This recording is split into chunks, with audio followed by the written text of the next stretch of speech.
Hello, everybody, and welcome to Crash Zoom. I'm Sammie Purcell, Associate Editor with Rough Draft Atlanta, and I'm here with my co-host, Aaron Strand, an indie filmmaker here in Atlanta. How you doing, Aaron? I'm doing all right, Sammie. Welcome back. It's great to have you back and hear your voice again. Yes, I am definitely glad to be back stateside. I had a great trip. We'll talk about that a little bit later. But yeah, definitely glad to be back home. A little tired, but we're going to be fine. Energy is up. Yeah. Sammie is literally just got back off of I don't even know how many hours long flight. So we're gonna see what happens here. Things might get a little funky here on this episode of Crash loopy. Zoom. Yes, absolutely. Be prepared for a little bit of loopiness on my end, at least. But if you haven't ever joined us for Crash Zoom before, first of all, welcome. And second of all, just to give you a little bit of an overview of what Aaron and I do here, we talk about sort of the big hot ticket items, news items that are happening in Hollywood, and try to boil that down and talk about why that matters to an indie filmmaker.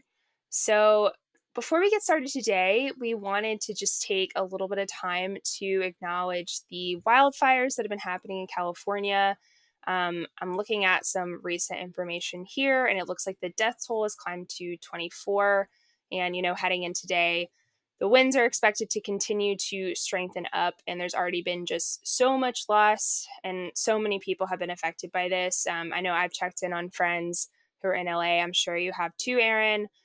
So we're thinking of everyone. It's absolutely horrible to see all the destruction in the news. Yeah, it's terrible to see what's happening to all these places that I personally love. I love Los Angeles. I love going out there to visit. I really love that city. My heart goes out to, of course, the thousands of people who have literally lost everything. It is just unfathomable. And then to the many friends of mine who have had to evacuate, or who are currently being subjected to toxic smoke, raining down on their cities. This is obviously going to have a huge impact on the production year, 2025. Already productions are paused across Los Angeles. But, I'm really looking towards the sort of like downstream effects that are going to come from this. We're going to see mostly economic ripples kind of like coming from this horrible tragedy, which is on pace to become the most expensive disaster in U.S. history. Rent inflation, I think, is probably the first and foremost that is going to be facing independent artists in Los Angeles. That was already, one of the most expensive rental markets in the country. Things will be rebuilt. Resilience will be shown. Extreme weather is a part of LA. Impermanence is part of the spirit of LA. It's probably why Angelinos are so obsessed with making everything look so perfect and stable, because it's the one thing that they deep down know that they kind of lack. But this is going to have like real ramifications. I had a friend. So this is so while the fire started in Los Angeles, we of course got a rare snowstorm here in Atlanta. About once every 10-year event. So I had a friend who got stranded at the Atlanta airport after flying from Los Angeles, where he had to escape the fires. And he was telling me about the friend that he was visiting in Los Angeles, and that this is a couple that lives out in Malibu. And they're done. This was the last straw for them. In the last 5 years, they have endured 3 fires, a mudslide, and a hurricane, which is a simultaneous hurricane earthquake. And they just said that they're done. And they're going to move out. So, and I think that, other people are facing this. And when you combine, resiliency of a city can only be supported when there are jobs. And that's already such a huge issue striking the entertainment in Los Angeles. And I do worry about the continued talent and brain drain that, this type of disaster will have on the city of Los Angeles. Yeah. I mean, just like the amount of homes and, theaters, schools, like it's not just, the film industry or the people who work in it who are affected. I mean, like the schools, I think, is like particularly hitting hard, like, having to like figure out what to do with all those kids. The school year kind of just restarted. Like it's really, really terrible. And we're, our hearts go out to everyone who's been affected. Not that everything is about movies, because this is obviously like Yeah. so much bigger than movies. Like people's livelihoods are on the line. But this is ultimately a film podcast, and I'm ultimately a film nerd that uses Yeah. film to understand the world that's happening around me. And I couldn't help but think that I will die on this hill. I do think that Shin Godzilla, the Toho Godzilla movie, is Hmm. maybe one of the greatest films of the 2010s. Written by Hideaki Anno. It is about these hope. It's about Godzilla attacking, but it's mostly about the hopeless officials bumbling around bureaucratic formalities while a totally Yeah. unmanageable crisis like unfolds in the city. And I can't tell you how many times, as I've been obsessively reading the news about what's happening, I think about this movie and how prescient it is, and how I think it will continue to be prescient, unfortunately, throughout the next century of world history. I think Shin Godzilla is a masterpiece that has a lot has a lot of resonance with what's happening in the world right now. Speaking of movies, and movies that we've been watching, because that's what we do here, I'm going to start this off with the usual question that we have, which is, what have you been watching lately, Aaron? Let's see, a few things. I'm currently prepping for an upcoming live show at the Plaza for Behind the Slate Presents, where we will be showing Agnes Varda's Cleo from 5 to 7. I have, as a slight, levity diversion from all the heaviness that's happening in the world, we are hosting an Agnes Varda lookalike contest. So if you have been rocking a bowl Wow. cut and rocking the purple polka dots for, your entire life, this is your time to shine, baby. Come through. I am putting up a $50 cash prize for this Agnes Varda lookalike contest. But Wow. in preparation for the Cleo from 5 to 7 showing, I've been watching a bunch of Agnes Varda films, a lot of her later documentaries that I just never got a chance to watch. So Beaches of Agnes, Varda Hmm. by Agnes, Faces, Places. They've all been great. I also had the great pleasure to be asked by our friends here in Atlanta, by Videodrome, our wonderful independent rental store, to introduce their series at the Terra Theater of Kurosawa Noirs over the winter. So I went and introduced The Bad Sleep Well last week, which was fantastic. And so I watched that movie. And then last but not least, I'm going to be appearing on a friend's podcast, the Hold Up podcast, which is like they watch nostalgia movies from the 90s to see if they hold up. And for that, I selected the Disney masterpiece, Jungle to Jungle, starring Tim Allen. Oh my. So just to keep it real, no, you don't want to get too pretentious here. I also watched Jungle to Jungle, which, if you want to find out my thoughts, you can listen to the new episode of the Hold Up podcast. So that was great. I'll have to listen. The Agnes Varda lookalike competition, I think, has the potential to beat the Timothy Chalamet lookalike competition in terms of virality, just so you know. Oh, I mean, the Agnes Varda just like she can't not go viral. You know what I mean? No, I mean, it's she's true. unfortunately passed away, but the viral. It's like Timothy Chalamet, Dakota Johnson, and then Agnes Varda is And like then way up Agnes here. Varda is So way up here. yeah, totally. Absolutely. All right. Well, I've been on a lot of planes recently, so I've been watching plane movies in all their various forms. What is a good plane movie to you? So a plane movie to me is either a movie I have like seen so many times and know the beat ups so well, it doesn't matter if I fall asleep during it. And my picks for those were Are You There, God? It's Me, Margaret, which I think came out either last year or the year before, starring Rachel McAdams. It's a Kelly Freeman Craig adaptation, and it's absolutely delightful, just like a wonderful little gem of a coming of age movie, about from a book that's very dear to me and a lot of people. And it's stuff like Top Gun Maverick. Like, I literally turned on Top Gun Maverick and fell asleep within 20 minutes and like woke up and the credits were rolling, and I was like, great, that did exactly what I needed it to do, you know? And then it's also stuff that I have like missed, usually because like I know I'm not gonna like it. Or feel like I'm not gonna like it. So I did watch Joker Folie à Deux, and did also fall asleep for a good bit of it, because I Did its hate to job. say it's quite boring. um, but yeah, Why do you so I hate? watched Why it. do you hate to? Why do you hate to say that it's boring? I wish it wasn't boring. I wish it was good. I wish every movie was good, you know? But it was not very good. I hate to say it, but it wasn't.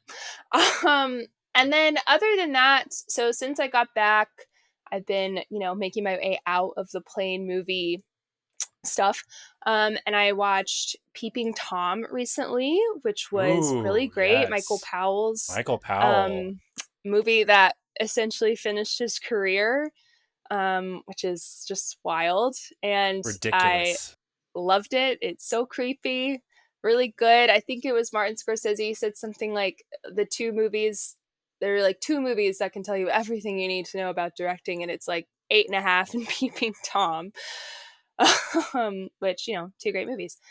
And then I'm also, might have mentioned this before, but slowly making my way through a Mission Impossible rewatch. My boyfriend hasn't seen them before, so we're still in the middle of that. The new one's coming out this year, so got a lot going on over here. Lots of different. We're all over the board. But Do you ever find it strange that the missions are very possible? well, the thing is, they feel very impossible to the average person, but Ethan Hunt is like the equivalent of a superhero. Like that's what he is, We watched Ghost Protocol. This most recent one that we watched was Ghost Protocol, which is the one with the Burj Khalifa, like where he's like literally running down the building. Yeah, And yeah. I was sitting there watching it and I was like, this can't be real, right? And then it's like, yeah, like obviously not all of it's real. They like film some of it in, more closed conditions. But I'm like, no, like they were there. He's just on that building. It's wild stuff. It is. It But is. yeah. So, I mean, maybe the missions are possible if you're Tom Cruise. And again, I don't know. I could talk about this forever. There's such a meta quality to like every Tom Cruise movie now where it's just like the meta narrative behind it's like, can't do we have new movie stars? And Tom Cruise is like, no, I'm still here. It's like that's what Top Gun Maverick is. It's like they tried to bring Jeremy Renner into those movies, and Tom Cruise is like, I don't think so. No, no, Yeah. no. Yeah, You know? yeah. Jeremy Renner, you Yeah. didn't happen. You didn't happen, It bud. didn't happen. Sorry. They've really tried to make him happen. And he's not bad in those movies. He's like a good little addition, but he's no Tom Cruise. No, he's not. He's not. No. All right, let's get into some of these news items. So, the first few stories on the docket today are box office related. And, these articles, I just want to preface, I think most of them, if not all of them, were published before the fire started. So, like, as far as like projections for the next few years, like, who knows how much like that'll kind of come into play as LA rebuilds, etc. But the first story I want to talk about really quickly is the global box office projections for 2025. So this is a story from Variety. So in 2025, the global box office is projected to hit 33 billion. And just to sort of give that some context, so I got this story off of something in the Daily's newsletter. And in that newsletter, they talked a lot about kind of the 2024 box office, which came in at 30.5 billion. And for some context there, that's not quite back to pre-pandemic levels, and it was down from 2023. And a lot of that is probably, strike related. Some major releases were delayed. Hollywood has kind of really been in flux for the past year or so. And 2024 is still trailing 2019. So that's the pre-pandemic level by about 23%. So in this Variety article, again, the projection is that the box office will hit 33 billion, which would be about an 8% increase from last year. It would still trail pre-pandemic by about 14%. And a lot of what this is sort of banking on is kind of new entries in IP world. So, there's a couple new MCU movies this year. And I don't know so much about Captain America, but it does feel to me like they're kind of like pinning a lot on Thunderbolts and the Fantastic Four movie specifically. Like if those don't work, particularly Fantastic Four, I don't really know what's going to happen. There's also a new Superman movie this year. I think there's a new Avatar movie coming this year, and those like make a bajillion dollars. New Jurassic World. Shout out to Jonathan Bailey's biceps. I've never seen a paleontologist that looks like that, but whatever. There's a new John Wick movie coming, etc., etc., etc. So I just wanted to kind of start there. Do you have sort of any thoughts on the slate for next year or how likely this sort of like slow increase back to pre-pandemic times really is. This was part of my prediction roundup at the end of 2024 that I did Mm-hmm. think that the box office would continue to pick up. It is promising signs. I think that um, it's still we're still in this. There's almost a bifurcation happening within the film market because you have most of these projections, like you said, being set by these major tentpole Mm-hmm. IP franchises. I don't know if you just thought you said it, but you also neglected to mention the new Mission Impossible, Oh, which I know sorry. Oh you're my God. most Okay, excited forget about. it. Yes. Yeah. Yeah. But on the other side, there's this massive like glut of auteur filmmaking, which like I've seen some other articles written about Mm-hmm. this that studios are trying to recreate the Oppenheimer magic or like the Christopher Nolan magic of like how do we turn a director into IP in and of Yeah. itself. And just looking at the slate of next year, we've got, I mean, this is crazy. Okay, so we've got new films from Terrence Malick, Lynn Ramsey, Claire Denis, Catherine Bigelow, Celine Song, Chloe Zhao, Kelly Reichardt, Max Porter, Luca Guadagnino, Yorgos Lanthimos, Richard Linklater, Josh Safdie, Benny Safdie, Wes Anderson, Paul Thomas Anderson, Darren Aronofsky, Bennett Miller, Alejandro Inarritu, and Ryan Coogler.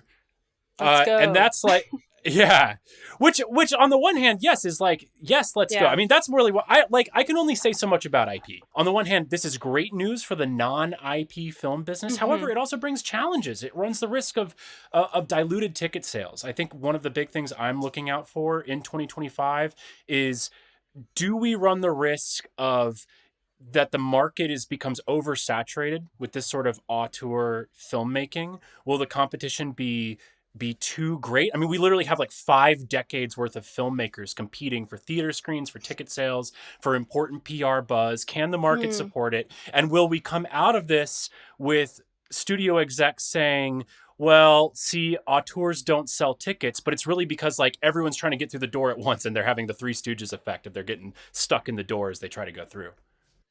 Yeah, well, and I hate to like go into the next thing so quickly, but like it kind of brings me to it just naturally what you just said. But like what has sort of happened over this Christmas, I think is sort of important in that. Like you've had three sort of like hmm, I guess like James Mangold is an auteur. Okay, so you've had like three sort of kind of like, indie director or auteur sort of driven movies that have done fairly well at the box office over Christmas. So that's Nosferatu, A Complete Unknown, the Bob Dylan biopic, and then Baby Girl. So you know those movies, especially Nosferatu, like Nosferatu is doing like pretty good numbers as far as I can tell. I went to see it again yesterday, and the theater was packed. I think a bunch of Wow. confused teenage boys left, but the theater was packed, so that's good. Um, and I think like even if those movies aren't making like millions and millions and millions of dollars, as long as they're like beating their budget, that's really like what the point is, right? So I'm hoping that like it's a small sample size, but the success of kind of those movies, and then like the success, and it's the horror genre, which like always kind of does a little better, but like the success of something like Long Legs, or like which like did like pretty well financially. Hopefully, that will sort of like, I guess, bend that impulse to be like, well, this isn't working. Let's just shut it down immediately. Because I do think over the past like couple years, even with all the sort of like leftover, stuff from the pandemic and the strikes, like there has seemed to be a little bit of an interest in sort of smaller films from the general public. I Yeah. get what you're saying with that, although I would still say that, that this is Nosferatu, A Complete Unknown, and maybe less so Baby Girl, but definitely the first Baby two. Girl less They're so. Yeah. Yeah, they're more faux tour quality. You know what I mean? Like, I mean, Nosferatu obviously is a remake of a of an old classic, but like, Uh-huh. so it kind of exists in IP world. And then A Complete Unknown, I would say, is Bob way Dylan is more in like IP. is like yeah, Bob Dylan is IP. It's this weird Yeah. new world of music biopics, all predicated on the sale of these giant music catalogs. That it just becomes these weird like vertically integrated businesses. For those who don't know, the whole reason we're getting the Bob Dylan biopic movie. The whole reason we're going to get the Bruce Springsteen biopic movie next year is because these artists have sold the rights to their entire catalogs. And so entertainment companies can then package, license, and turn those music catalogs into films without paying exorbitant licensing fees to the label or to the musician. And that's the whole reason why we're getting these things. So I don't know. I would still call those like fauteur category. What do you think? James Mangold, I sort of agree, even though, like, you know, I know you said kind of like new age of like music biopic. James Mangold, for everything that you can say about him, I really love that he is like unaffected by the walk hard effect. Like that is like kind of aspirational, just like levels of not giving a fuck, I'll say it. But, which like I just think is like kind of honestly a little bit of a legendary move, like regardless of how I feel about the movies themselves. And I thought A Complete Unknown was okay. It was fine. But I would say Robert Eggers, I mean, Nosferatu, the, I guess, IP, it's kind of funny to say, Dracula's IP aside, like, I would consider him an auteur, I think, for the most part. Like, he's pretty, like, he gives off those vibes. Yeah. And I think, hasn't this, like, been in genre? He's, like, obsessed with Nosferatu, which is funny to me, but yeah we talked about his open letter on a previous episode. Yeah. It was sweet. But yeah, sorry, Twitter again has gone into like just people are really obsessed with Robert Eggers. I always want to say Roger Eggers. I said that last time too. Robert Eggers, Roger Ebert. There we go. But yeah, give us a report. A report from Twitter or X. Give us the X report. What's happening? I don't know. I feel like people. West? Here's really the issue. People cannot just say they don't like a movie or a filmmaker, because that's completely fine. Like, I don't really care how people feel about like if you don't like Robert Eggers' movies, whatever, who cares? But people can't just say that. They have to assign like a moralistic reason for why they don't like him, instead of just being like, I don't really vibe with that, it's not my thing. That's totally fine. Like, yes. There's no reason to get so like high and mighty about the whole thing or try to find like something personally wrong with a person you don't know. So like, like the same thing. I don't know. And I don't know if this is happening over on Twitter, but on Instagram, this is what's happening to Brady Corbet up and down the board. Yeah. He's, he's on his press tour for The Brutalists, just laying out pretentious quote after pretentious quote. And sure. I'll be honest, it doesn't come off great, but like, who cares? Like, he made a film called The Brutalist. Like, that's probably how we should talk. But I am in these comment sections. Recently, he dropped a little hint that he wants to make a sci-fi film, but that the standard is really high because he says there's only two great sci-fi films, 2001 and Solaris. And the comment sections have been going off. They're like, sir, Denis Villeneuve would like to have a word. And people are freaking out about Interstellar, that he didn't like. It's this classic thing of like, I can't believe you didn't mention so-and-so. This guy's such a pretentious piece of shit. People are just going crazy over Brady Corbet. Like, off the cuff, just saying like, these are the two films that I'm like aspiring to. Totally wild stuff. I know. And it has nothing to do with the actual guy. No, it's funny that I like am such a lurker. I never respond to anybody. I'm just like slowly, silently reading these things, judging everyone involved and just not responding at all. Can never be a comment section, but you like to get in the comments sometimes. I'll get into the comments like now and then, but not in that den of snakes. And I'm like, and also like, what's the point of me going to bat for Brady in that one? And I'm also like, I'm not even sure. I haven't seen the movie yet. I'm not even sure how I feel about it. So I just find it interesting to like see, God, man, the social media like pile on. I actually saw this, another thing kind of was going around is to like on the day last Tuesday when the fires started. I don't know if you saw this, but there was some crew Instagram pages that began sharing a text conversation between an indie film director and his editor. And the editor was basically in Santa Monica and under like a near evacuation warning. And she was supposed to deliver a drive to somebody, some other post-production person. And the director was being very rude and like freaking out about this drive not being delivered in the midst of this Yeah. disaster. Now he behaved very badly, and the editor also released her private text conversation like for the world to see of like, look at Mm-hmm. how terrible this person is. This director was then quickly doxxed, and then like Yeah. it says, and the comment sections quickly turned to like everyone was basically like taking out their fear and frustration and anger about this horrible thing that was happening all around them, and just like they needed somebody to blame. And this Yeah. director, who admittedly was an asshole, but basically this guy might be blacklisted like from Los Angeles for the next 5 years, all Mm-hmm. because of this text exchange. So it's just it never ceases to amaze the power of social media to just spread like, well, that was actually about to be a bad metaphor, spread like wildfire, and Ooh, uh ooh, and yeah. and make and just be a big disaster. Yeah, I don't know if you the one that kept coming across my timeline was Mandy Moore shared a Oh GoFundMe, yes, I which saw like this. first of all, I'm not saying this about Mandy Moore. I'm just saying it about like actors in general. Like there are a lot of actors that like you would recognize, you might know their name, who are not like who are like living job to job. You know what I mean? Like they're not like rolling in the dough just because you recognize their face. Not saying that about Mandy Moore specifically, but like the thing that was crazy about this specific thing is she was like sharing it for her like a family Yeah, member it of was a hers. family member. Yeah.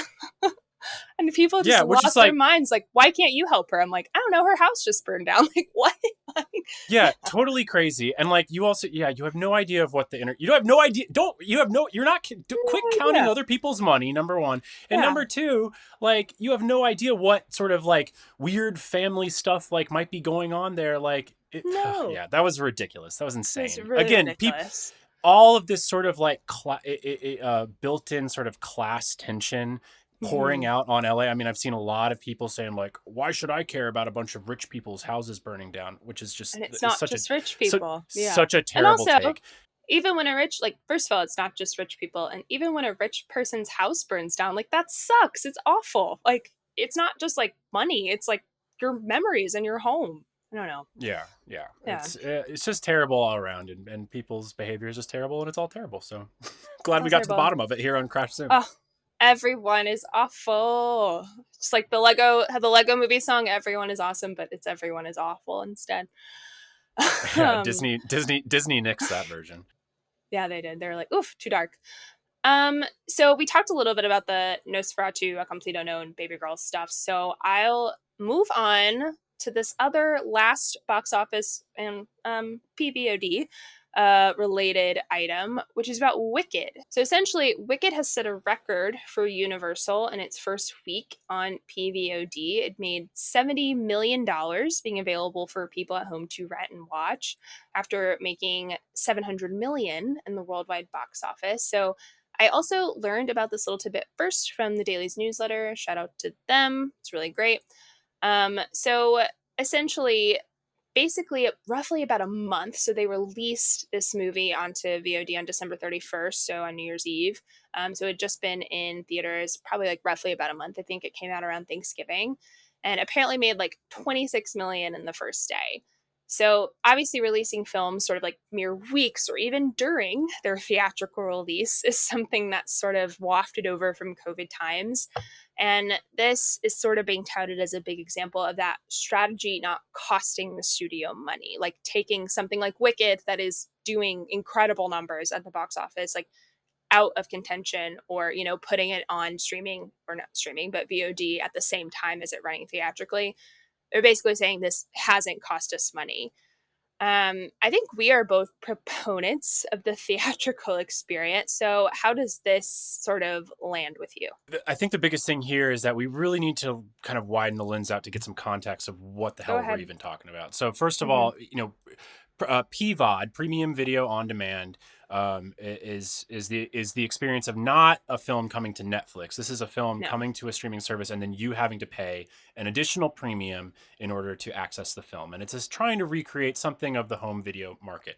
Now, we talk about this in terms of windows. So the release of a piece of media exists in a series of windows. You have a theatrical window. You then will go to a premium video on demand window, then maybe to an advertising, video on demand window, and on down the line. And these windows are sort of negotiated beforehand for how long a film is going to be exclusive to that windowed segment. And this is how modern film distribution works in 2025. And this is vastly different than it did 20 years ago. And frankly, the numbers are shockingly smaller than they were 20 years ago. So first of all, the standard, the old way of doing things, the traditional theatrical window of a film was 120 days. That was the standard theatrical release model for about like 40 to 50 years of filmmaking. We now live in an era after COVID when look, like with streaming and Netflix not wanting to release things into the theatrical window, that 120-day window was already under assault from all sides. Then COVID happens, the theaters are closed, the studios are launching all their streaming services. They want to make their content exclusive to their streaming service to capture subscribers, and the theatrical window just gets whittled down further and further. So Wicked now, as a major blockbuster film in 2024, it had a 40-day theatrical window where it was exclusive to theaters before moving on to the premium video on demand circuit. Now, they are touting this $700 million. I'm sorry, they are $700 million box office they made in that. Yeah. So, well, they made 700 worldwide box office in the 40-day theatrical window. Yeah. And now they are touting this $70 million PVOD release, which is a record for Universal. So I just want to put that into context of what the home video market, because essentially that's what all this is. This is recreating the home video market. Here are some numbers of what the home video market looked like in 2004, 20 years ago. Okay. And this is according to NATO, not the the North Atlantic Trade Organization. This is NATO, the National Association of Theatrical Owners, or Theater Owners. I can't remember exactly how to pronounce it. But NATO, the Theater Owners NATO, my personal favorite NATO. And they released this number in one of their reports that in 2004, the domestic home entertainment market was $24.9 billion. That's compared to a domestic box office market of $9.29 billion. So the home video market in 2004 was making more than double what the domestic box office numbers. And that's not even adjusted for inflation.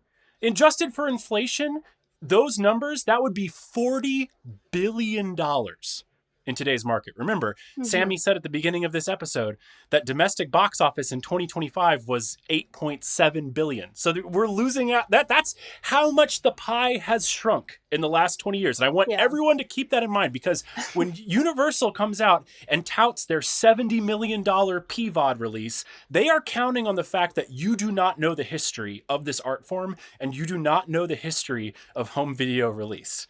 Okay, because these numbers are minuscule compared to what DVDs and VHSs used to make. Now, what NATO is saying now is that, look, guys, you guys are reinventing the wheel here.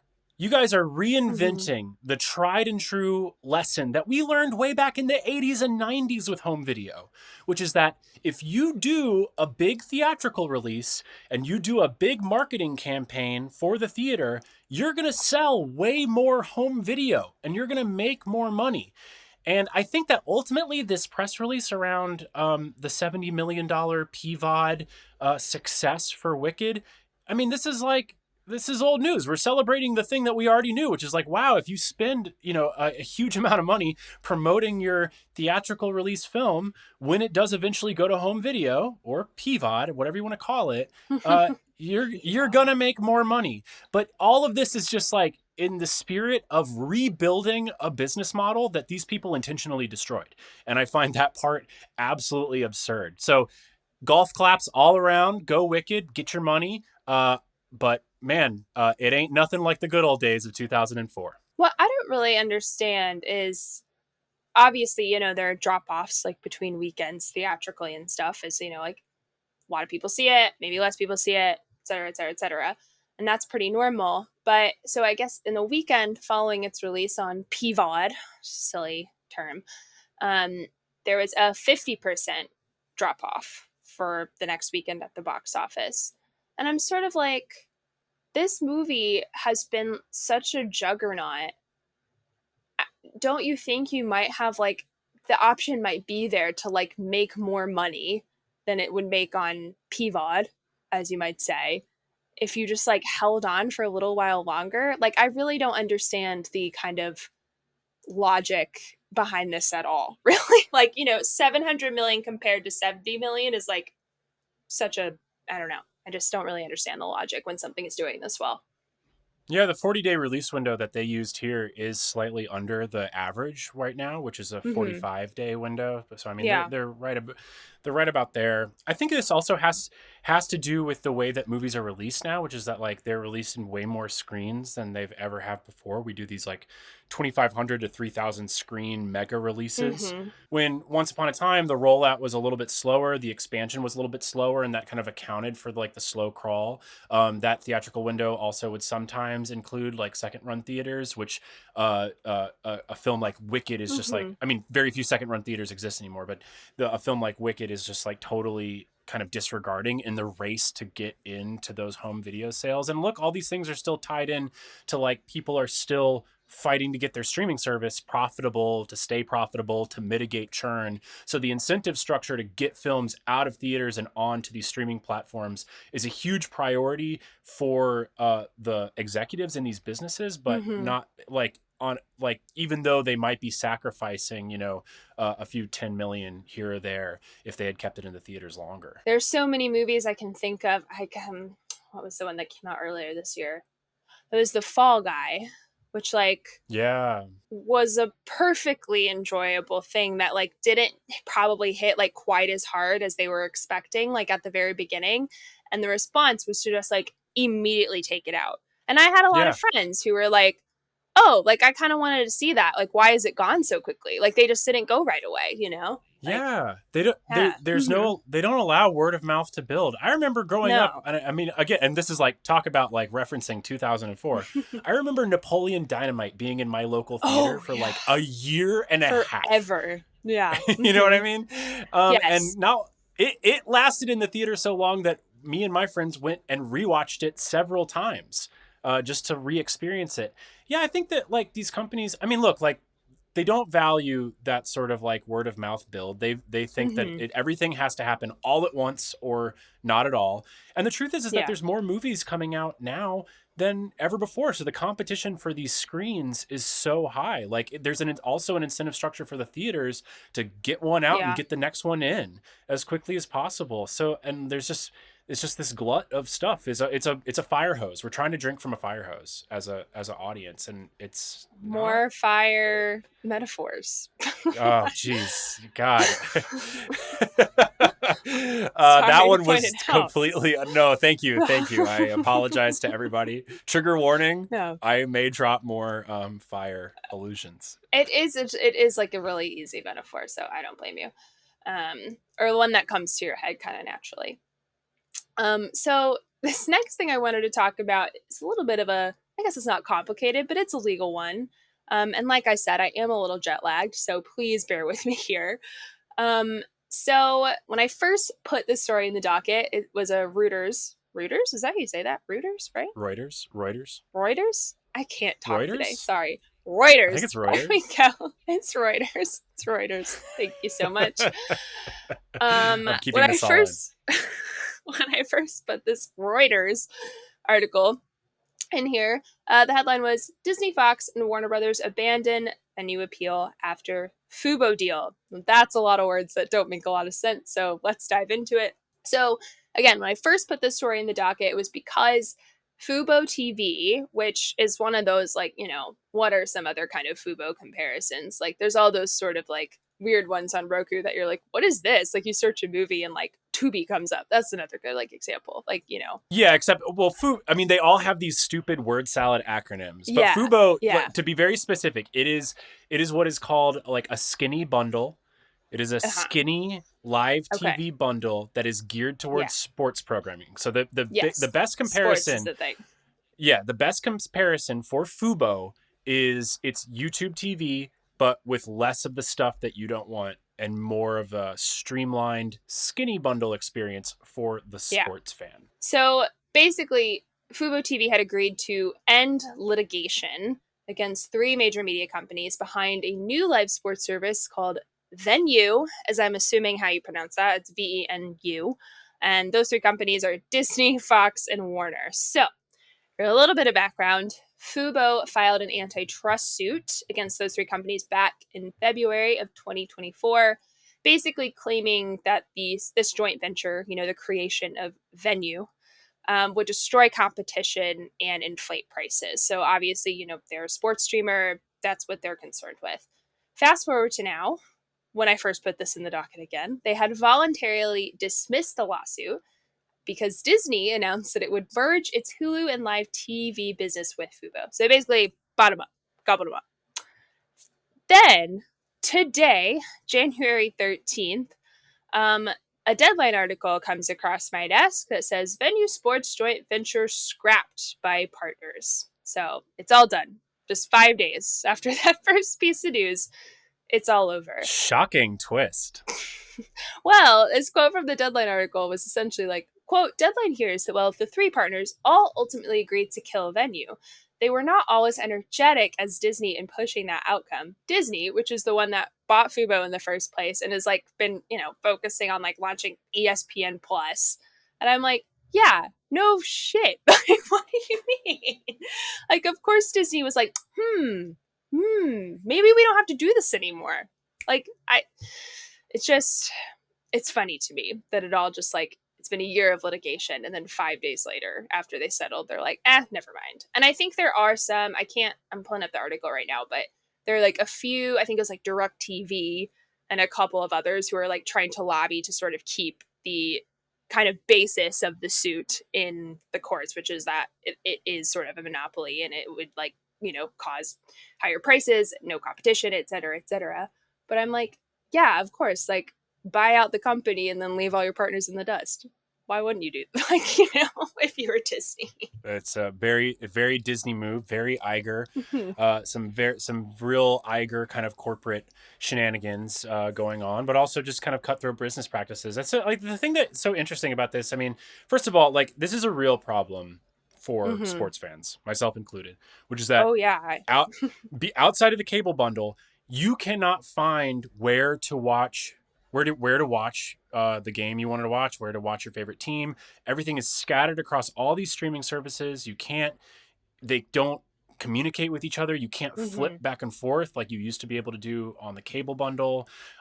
You have to pay more and more to get all the different services. It is so confusing and infuriating as a sports fan. And this is a really big problem for sports leagues in general, because sports leagues, the problem right now is that because the internet shifts everything toward niche audience, towards sort of doubling down on your core audience, you lose the great benefit of sports, which is that it was just always on. And so you captured a lot of casual fans. In order to get a hardcore fan, they have to be introduced in a casual way, whether they're as children or through friend groups or whatever. But because everything is so hyper specialized, it is much harder and harder to just sort of be everywhere and be omnipresent. And that's the real issue with this weird web of sports apps that you have to subscribe to and navigate between and have logins for everything. It's horrible. It's absolutely horrible. Awful. So when they announced Venu, myself and every other sports fan that I talked to, everyone just celebrated. Oh, finally, this is what we are looking for. And while I totally get the monopolistic argument that they're bringing up, I mean, part of me feels like, in a way, this is we're treating the delivery of sports as a bit more of a utility, like what you would call a natural monopoly, like for a cable provider.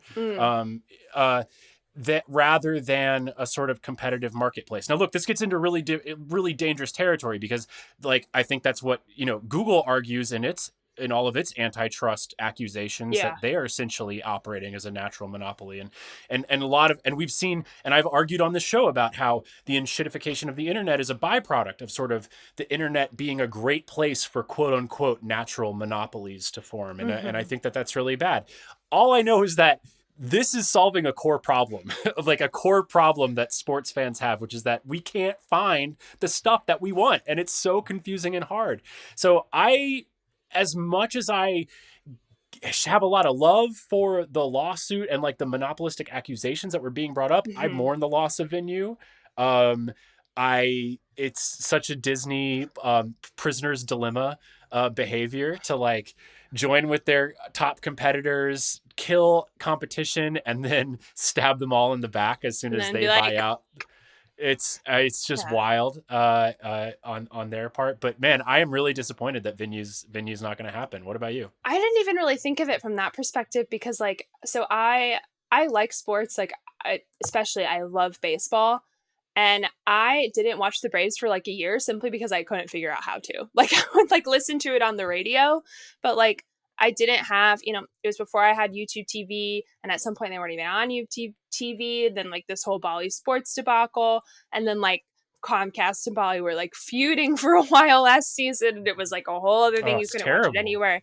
And it's like now it mostly works and I figured it out and it's fine. But like it it has really cut me off from like just casually enjoying most other sports. Like I love tennis, but actively seeking it out as a chore, and I love basketball, actively seeking it out as a chore. It's just like so difficult to figure out where to watch any of this. And while I think like while the consolidation of a lot of these services is probably sort of inevitable at this point, it's not great, but I do sympathize with the desire to want to just have a place where you can watch whatever you want to watch and that's it. Yeah, I don't know if it is inevitable. I wish I thought it Mm, was inevitable. I thought Venue was an inevitability, and that yeah. all these companies would come to their senses. But now with Disney backing out of the deal, acquiring Fubo, consolidating their product, I think about what this has for downstream implications of the sport that I love most, which is college football, where you now Hmm. have an issue of you have essentially two super leagues, the SEC and the Big Ten, and both of them are deeply tied to competing networks. The SEC to ESPN and the Big Ten to Fox. And Hmm. their media rights deals are so much bigger than every other conference in the sport. The money that they get from these media rights deals is so much bigger. And the fact that these two companies do not want to work together to deliver a comprehensive sports package to viewers, I fear this will drive a wedge into the cohesiveness of the college football world that I love. So I just I don't know. I think it's really bad, and it just continues the disruption that we're seeing in sports across the board, and I don't like it. From a lawsuit standpoint, do you think like the article like sort of alludes to it, like is there a chance of like direct TV like taking up the mantle on something like this? Like they were one of the companies named, so maybe not them specifically, but just to use them as an example. With Venue, well, I mean, with Venue now scrapped, is there any lawsuit to be had? Mm, yeah, I guess you're right. That is. I mean, the what from what I was reading, there was several briefs filed that they thought that the original Fubo lawsuit had a really good argument and it had a really good Yeah. chance of winning. Like people thought they were going to win and that Venue was going to be struck down in the court. So Yeah. I don't really know. I mean, it gets into a level of legalese that is above me that I don't quite understand. But this is one area where, like, yeah, I wish we did have a monopoly because I wish I had one app to watch all the Oh sports I want to my watch. god. I never asked you how you felt about I was out kind of been out of town for all this college football stuff, but how you doing over there, buddy? Oh, I'm fine. I listen. I had made peace with this Georgia season long ago. They were a Mhm. flawed team. They had a lot of fun moments this season, but pretty early on in that Notre Dame game, I was resigned to my Yeah. fate, and no, I didn't take it too hard. It was what it was. Better, we'll get them next year. Who would you rather win out of Ohio State and Notre Dame? Oh, I hate both these teams with a passion. I I hate truly Ohio State do, so much. but I hate Ohio State in a special kind of way. Yeah. And I would love to see them fall flat on their face on the biggest stage. Yeah. That would give me. Now listen, I don't want to listen to Notre Dame people like talk about their greatness for the next 100 years and like coast for the next 100 years on a potential national championship. That would be terrible too. But there's nothing sweeter than watching a crying Ohio State fan. and in the world of sports. And so I would really like to see that. And I'm hoping that they just blow it. Will Howard, it's your time to fail, baby. Go out and do it. I was really happy that they beat Penn State because I hate James Franklin, the burning passion of a thousand suns. But yeah, I would rather Notre Dame win. I have a friend who's like a big Notre Dame fan too, so at least like they'll be happy, you know? All right, moving on to our last little tidbit here, which I've been wanting to talk about for a while. I think this sort of appeared across my plate kind of over the holiday break, and it's just it's a lot. So this article comes from PCMag and it's by Emily Forlini. And again, it's something I heard about a while ago, but I'm only kind of now getting the chance to chat about. But the title of this is Netflix is telling writers to dumb down shows since viewers are on their phones. So the gist of this is exactly what it sounds like. Executives are sort of pushing writers to develop less complex scripts, using tactics such as kind of announcing when a character enters the room or having, screenwriters and writers narrate the action, having characters within the story sort of narrate what they're doing so people can be on a second screen while the show is on in the background. And one of the examples that is cited in this article that really made me laugh. So this is an example from. Should we act this out Should we act it together? out?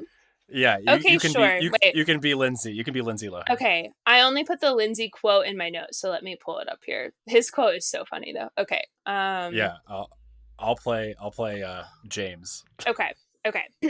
We spent a day together. I admit it was a beautiful day filled with dramatic vistas and romantic rain, but that doesn't give you the right to question my life choices. Tomorrow, I'm marrying Paul Kennedy. Fine. That'll be the last you see of me because after this job, I'm off to Bolivia to photograph an endangered tree lizard. Has such Madam Web, like my mom was studying spiders in the Amazon before she died. Yes. This, of course, is from the Netflix Lindsay Lohan film Irish Wish, of course. Of course. Irish Wish, yes. But, I mean, obviously, this sucks. Like, I get that, like, people are on their phones a lot, and, like, that's annoying in the first place, but I don't think that means you should cater to people being on their phones. Like, maybe people will stream Irish Wish, but, like, no one's talking about Irish Wish. No offense to Lindsay Lohan, who I have much respect and admiration for. But this is so silly.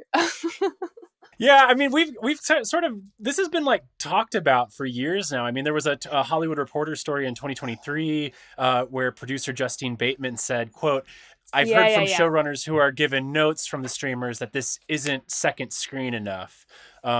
So, this has kind of like been in the water. I mean, like, what do you think sucks about this? It sucks for art. I think particularly, like, I'm in no way against sort of, having a show on in the background. I have background shows that I love. Usually it's stuff that I have watched a lot. So like, just like I have trouble working without noise. So it's just like a comforting thing to have on, I don't have to pay attention, but if I look up every once in a while and laugh, that's great. But I don't think that should permeate into our everyday or like everything that we watch, essentially. I think you should give people the opportunity to be interested enough in something to put down their phone instead of like catering to the idea that, well, they're just on their phone. That's an inevitability. Yeah, I mean, I definitely get what you're saying. And like in the spirit of like, it was recently announced this week that Netflix in the UK overtook BBC One as the most watched platform of anything in the UK. First time it's ever happened. The first time BBC One has ever been beaten by a streaming platform. And it's really basically just continuing Netflix's, onslaught onto the world of entertainment. I think there was a recent poll done where, people were saying like, they would rather get rid of all these crazy things in their life, like their heat and stuff, like before they give up their Netflix subscription. Like that's how dedicated people are to Netflix. But I kind of feel totally the opposite about this story. Okay. And so I know this is like kind of a zag from like my general takes around like, champion of art and blah, blah, blah, blah, blah. But I kind of feel like there's always been trashy entertainment.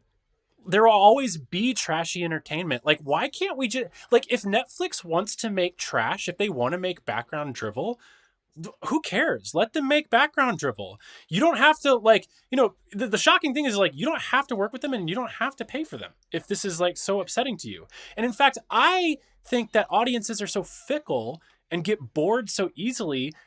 I think that it's actually a good world where Netflix goes so hard into the background drivel that it actually will drive people away from Netflix looking for more meaningful, fresh, substantive entertainment. Yeah, maybe like you don't have to work with them, but at the same time, like if that's your shot, I don't know, like why would you, it might be hard to say no. And then like to get those notes would be so demoralizing. Like, Yeah, you well, know? it's super demoralizing. Yeah, that Yeah. is terrible. But I would also argue that I think that the majority of the people that are like complaining about this on the internet, they have the ability to choose.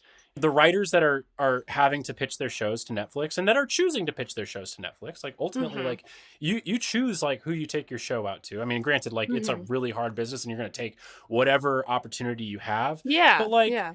like it's, and like I get that, but I think the most of the people here complaining and like saying that this is such a terrible thing are like, I hear a lot of people that have like read Save the Cat and like believe that they have pretensions about what writing is and isn't supposed to be. And I kind of object to the idea that we should impose a notion of what writing is or isn't supposed to be upon an organization that feels differently. And like it ultimately comes back to like, if they want to make trash, like let them make trash. Like that will only make the better stuff shine that much more. Yeah, but I don't know if that theory has like proven out with Netflix at all. Like, you know what I mean? Like how many times and like their metrics are what their metrics are and who know like we don't really get to see a lot of them. But like how many times have they been like, oh well, like this is like the best show and this is like the most popular show on Netflix, whatever, and it's like something I've never heard of and it like doesn't look that great or it looks like every Netflix thing and then like the dialogue is awful or whatever it might be. Like I just don't know if it will make the stuff that's good really stand out. I don't know. Well, I mean, it's At not going to least stand not, out on yeah. Netflix. It's not going to stand out on Netflix. But I just say, like, I think we should let them be their worst awful self. Like Netflix is terrible. Like I hate everything that they make. Let them go in full bore on being terrible. And I honestly think that this will allow art to progress forward. We don't need to put a glass case over dramatic storytelling and say this is what it is and this is what it is not. Because you don't get Anton Chekhov if you don't already have 19th century French opera that was essentially like the second screen of opera. Like this whole idea that we are supposed to go to art as this sort of sacred space where we stop doing everything else and we just focus on the art is a relatively recent, like last 150-year invention. For the majority of human history, art has been a sort of, it's more about going to to see and be seen, and the play just happens to go on in the background, and it's really a testament of the artist as to whether or not they're able to capture your attention as that quote unquote second screen entertainment. So I think there's some sort of precedent for this, and I just think that like we will inspire more creative solutions to combating the Netflix second screen conundrum rather than trying to put a glass case over what drama is and saying this is what good writing is, this is what bad writing is, and you can and never the two shall meet. So my point is not necessarily that like that stuff is just bad and we should let it be bad. My point is I think that stuff like actually has potential to be like very well done. Like if you're talking about like quote unquote trash TV, like oh Love Island or like The Bachelor or like whatever it might be. I'm watching The Traitors right now. It rocks. Like that stuff has the opportunity and potential to be like really really compelling and like putting work into like I'm trying like the Princess Switch movies. Like they're stupid, but like there's something there that people like latch onto. And I know people who watch those every Christmas. Like there is like I don't know. I just think even for quote unquote like oh like trash TV, I think the rom-com is like something that has suffered from this the most. Like why not put the effort into like making your rom-com really good? Like I don't what hurts you there? I Why not put the totally effort agree. into making like Love is Blind good? like in compelling television. Well, yeah, but like everything you're referencing as trash TV is like reality television. We're talking about like Not badly necessarily. scripted Like Princess drama. Switch is not. Princess Switch is not.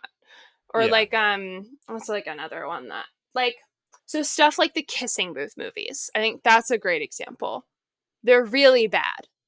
But like you have on the flip side of that, To All the Boys I've Loved Before. Really good. Like why not? Why are you like reaching for like the Kissing Booth just because like a bunch of, teen girls watch it because Jacob Elordi is hot, rather than like making something that is like as good and sweet as something like To All the Boys I've Loved Before? Because people just watch that just as much. Like, you know what I mean? I don't know. I agree with you. I hear you. I think Yeah. Netflix has proven completely incapable of reaching for Mm-hmm. excellence in terms of scripted drama. I mean, outside of like maybe their very, very earliest efforts with like House of Cards or whatever, but like Mm-hmm. on the whole, their scripted drama has done nothing but gotten worse and worse and worse. Like this is their brand consolidation. Like their brand is making garbage drama. Hmm. And I say go roll in the slop, man. Like get dirty. Get just roll around in it. And people will eventually get so sick of smelling like pig shit, they will start looking for greener pastures. I hope so. That would be wonderful. Yeah, I mean, I get what you're saying of that. Like, well, the danger is like Netflix is so successful. Like, they keep churning out trash. Like, Mm-hmm. eventually, like everyone will just become acclimated to trash, and we're just gonna live in like this ridiculous like trash entertainment world. I mean, I understand that that's like the risk we run. Mm-hmm. I I don't know. I think that like I don't ever see a world where Netflix is making what I would consider high quality drama. I just don't see it. Yeah. They've they've No. never done it in my opinion. And like they're a really good services company in terms of delivering streaming products to people. They're a very bad product company in terms of making like really good television shows.